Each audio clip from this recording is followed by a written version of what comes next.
अरे खाल तिरंगा गोरिया हो फर के जा धर के अब बकिया है तू समार के छुट्टी रहा एने सुनना तो पहले गाना गाया है तो चलो बोलना गया जाना है हमर ना बियाह हो रलो है तोर बियाह हो रलो है तो हमरो रोसगाती हो रलो है तोरा तो सब है मजाक बुझाइत रहा त मजाक बुझाइती ना काय बियाह हो रले आई हाथवा में कब जियाओगे अरे त यही काटबे देबे न तोरा आइलू है काटवा है आओ कौची है अगला महीना में 7 तारीख के तिलक है 9 तारीख के बियाह आज यहां नौता दे दे आके ठूस लिया। Music by Sagani recording studio Islampur.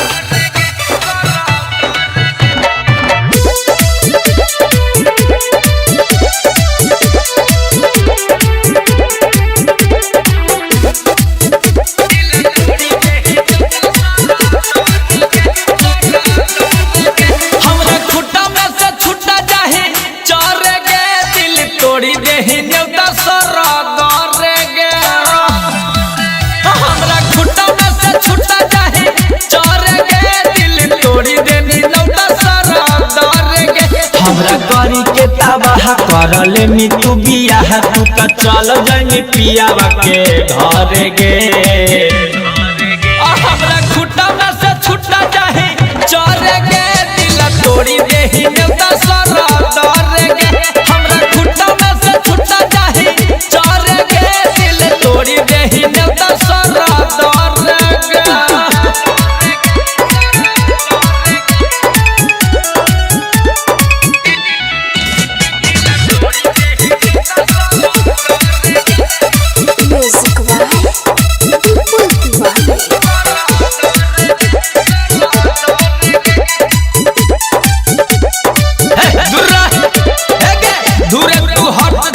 फिरी मत सट गए देख के काट बुझल में पतल चट गए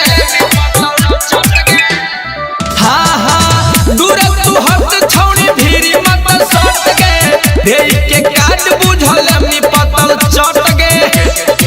गे छौड़ी जिया मत जारे जाके में हदिला सारली ह भातार से मजा तरे गे कि हमरा खुटा में से छुटा जाही चोर गे दिल तोड़ी देही नेता सरा डर गे हमरा खुटा में से छुटा जाही चोर गे दिल तोड़ी देही नेता सरा डर गे तेरा बहिन के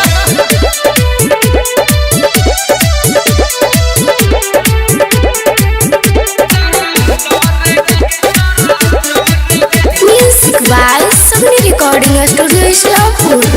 गे देही तू नेता छौड़ी बुझो ही की कुत्ता जइबे में हम चाट के तोर गुठा कुठा हां हां देही तू नेता छौड़ी बुझो ही की कुत्ता जइबे में चाटे हम तोर गुठा कुठा